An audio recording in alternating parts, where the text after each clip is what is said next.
CSS 그리드에서는 repeat 함수뿐만 아니고 min-max란 함수도 제공해줍니다.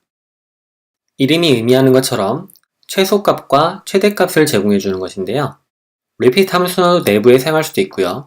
바깥쪽에 사용할 수도 있어요. 위에 있는 코드를 보게 되면 template rows, 행에 대한 설정에서 repeat 두 번 반복이 되죠. min-max 20픽셀 오토로 설정이 되면 최소 20, 최대 오토이기 때문에 부모 컨테이너의 높이가 높으면 높을수록 최소 높이니까 min height 같겠죠? 20픽셀이겠고 자동으로 높이가 늘어나게 됩니다. 아래에 있는 코드를 보게 되면 template columns이기 때문에 부모 컨테이너의 너비, 즉 width가 넓어질수록 최소 30, 최대 오토죠.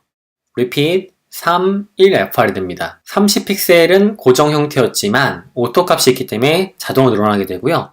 그에 따라서 나머지 값을 1FR, 1대1대1 비율로 3분할하게 되는 형태가 되겠죠. 표준 기술 문서를 보게 되면 min-max 함수, min보다 크거나 같고 max보다 같거나 작은 범위여야 됩니다. 즉 min 값은 max보다 작아야 된다는 얘기 되겠죠. 그러면 실습으로 min-max를 공부해 보도록 하겠습니다. 위에서 작성했던 코드를 가져와서 복사 붙여넣기를 해볼게요. 그러면 그리드 템플릿 로우스의 값에다가 repeat 1FR이 두 번 작성이 되어 있잖아요. 이 값을 바꿔보겠습니다. 첫 번째 행에 min-max라는 함수를 사용해서 40픽셀에 해당되는 4램 그리고 오토 값을 설정해 놓도록 하고요. 1FR 설정을 하겠습니다. 그러면 최소 40픽셀이 될 것이고 오토 값에 따라 자동 늘어나게 될 텐데요. 이것은 행에 대한 높이 값이죠. 아래쪽에도 설정을 해보도록 할게요. 다음같이 min-max를 2램 20픽셀, 최소 값이 20픽셀이고요. 오토가 자동으로 늘어납니다. 1FR을 두 번 반복을 하겠습니다. 다음같이 코드를 써놨는데요. 그렇다면 이 내부적으로 작동되는 부분이 지금 결과가 차이가 없어 보이잖아요. 그 부분을 확인해 보도록 하겠습니다. HTML 마크업에 가서 원 다음에 라인 브레이크를 집어넣고요. design is or origin design을 넣어보겠습니다. 그럼 내부의 컨텐츠를 보면 이제 이해가 되실 텐데 최소가 40픽셀이었어요. 행의 높이가. 그런데 오토 값이 있기 때문에 컨텐츠가 많아지게 되면 높이가 자동으로 늘어나는 것입니다. 올 뒤에다가 라인 브레이크를 집어넣어 볼게요. 그러면 아래로 개행이 될 텐데 올 밑에 다시 또 개행을 해보게 되면 컨텐츠의 양이 늘어나면 늘어날수록 높이 값이 자동으로 늘어나는 걸 볼 수 있죠. 이것이 가능한 이유는 min-max라는 걸 사용했기 때문입니다. 만약 프로그램이라고 쓰게 되면 어떻게 될까요? min-max를 쓰지 않고 다음과 같이 컨텐츠와 상관없이 40픽셀만큼의 높이만 가지는 걸 확인할 수 있어요. 그러니까 여러분들은 min-max 값을 사용해서 마치 min width, max width를 사용하는 것처럼 사용할 수 있다는 얘기가 되는 것이죠. 컬럼 또한 마찬가지입니다. 라인 브레이크를 모두 지워볼게요. 그러면 컬럼에서도 min-max를 사용해놨었죠? 컬럼의 폭이 변경되는지 살펴보겠습니다.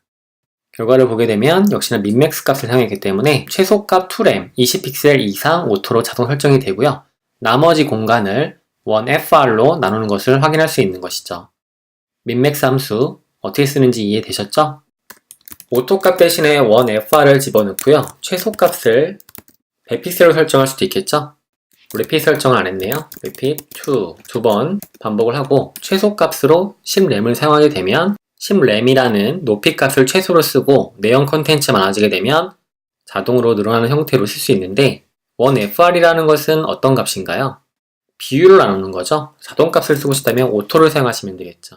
그럼 최소값은 10램이고 내용 컨텐츠에 늘어나게 되면 자동으로 높이가 증가되겠습니다. 아래에 있는 값 또한 마찬가지로 repeat 함수 내에다가 3번 반복을 시키도록 하고요. min-max를 사용할 수 있겠죠. 최소 폭이 2램이 되는 것이 되겠죠. 10램을 쓰게 되면은 최소 10램을 사용하는 형태로 적용이 되겠습니다. 파이어폭스에서 설정되어 있는 값을 보면 repeat 함수 내 min-max를 사용한 걸 볼 수 있고요. 레이아웃에 보게 되면 시각적인 결과도 확인하실 수 있겠죠. 이어서 암시적인 컬럼과 로우 사이즈를 자동으로 설정해 보겠습니다. 앞서 우리가 템플릿을 설정했던 로우스나 컬럼스는 명시적인 거예요. 암시적은 눈에 보이지 않는 걸 얘기하는 거죠. 암시적, 임플리트하게 그리드의 트랙 사이즈를 자동 설정할 때는 그리드, 자동, 오토, 로우스, 그리드 오토, 컬럼스를 사용합니다. 그리드 템플릿은 명시적인 거고요. 그리드 오토는 암시적인 것이다. 번역한 그리드 행렬 자동 설정 부분을 살펴보겠습니다.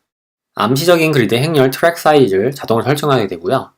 여기서 암시적인 그리드 트랙이란 사용자가 설정하지 않은 임의의 트랙이에요. 템플릿으로 설정한 것은 명시적인 트랙 사이즈 설정인데 그 외 나머지 부분들을 자동으로 설정할 때 암시적인 트랙 사이즈 설정이라고 얘기합니다. 그래서 그리드 오토 로우스, 그리드 오토 컬럼스라는 속성을 사용합니다. 자, 그러면 암시적인 행렬 그리드 트랙 사이즈 설정을 공부해 보도록 하겠습니다. 먼저 그리드 아이템 개수를 늘려보겠습니다. 이와 같이 7번부터 12번까지 박스를 추가했습니다. 자, 이제 언제 암시적인 행렬 그리드를 사용하는지를 설명할 수 있는데요. 그리드 템플릿 로우스와 그리드 템플릿 컬럼스는 명시적으로 2행 3열로 설정을 해놨죠. 그렇기 때문에 2행 3열의 경우는 명시적으로 사용자가 설정한 대로 공간 배치가 되죠. 규격 설정이 가능하다는 얘기죠. 하지만 아래에 새롭게 추가한 것들은 사용자가 설정한 것이 아니기 때문에 아무런 값이 설정이 안 된 형태로 기본값이 적용이 되는데 이 부분에 대한 것을 여러분이 설정할 수 있다는 얘기입니다. 그리드 오토 로우스 값을 사용해서 여러분이 높이를 임의로 지정할 수 있어요. 민맥스 값을 사용해서 10램 오토라고 설정해주게 되면은 자동으로 높이가 최소 10램이 설정이 되고요. 컨텐츠가 늘어나게 되면 오토 값을 사용하게 됩니다. 컬럼스도 마찬가지로 바꿔줄 수 있겠죠? MDN의 그리드 오토 컬럼스를 살펴보게 되면은 결과값을 살펴보시면 되는데 오토 값, 원 프랙션 값 두 개를 완전히 정분할하게 되겠죠? 오토 값, 글자 개수에 따라 달라지니까요. 그 다음에 민맥스 값, 최소 10픽셀, 최대 자동 늘게 되겠죠? 그리고 민 컨텐트, 이것은 최소 컨텐트의 폭을 가집니다. 민 컨텐트라고 하는 것은 컨텐트의 개수만큼 공간 박스 형성하니까 마치 인라인 요소처럼 보여지죠. 아래 보면 자세한 사용법이 나오는데요. 키워드 밸류인 min 컨텐트, max 컨텐트, 오토 값을 사용할 수 있고요. 길이인 랭스, 픽셀, 센티미터, vmin, vmax, vw, vh를 사용할 수도 있겠죠. 퍼센트 값, 프랙션 값, 그 외에 minmax 함수 값, 그 외에 fit content라는 함수 값이 있습니다. fit content는 argument을 받을 수 있죠. 이 컨텐트에 피팅을 해주는 거죠. 그 외에 multiple track size value를 사용할 수 있습니다. 설정된 공간으로 구성되어 있는 것만큼 쌓이는 순서에 따라서 열이 늘어나면 늘어날수록 이 값에 따라 반복 처리해야 되겠죠. 그 외에 글로벌 밸류는 inherit, 상속, initial, 초기값, unset, 설정하지 않음 이런 것들을 사용할 수 있겠습니다. 암시적 행렬 그리드 트랙 사이즈 설정은 속경이 없습니다. 그리드 오토 로우스, 그리드 오토 컬럼스라는 값으로 사용해 주시면 되겠습니다.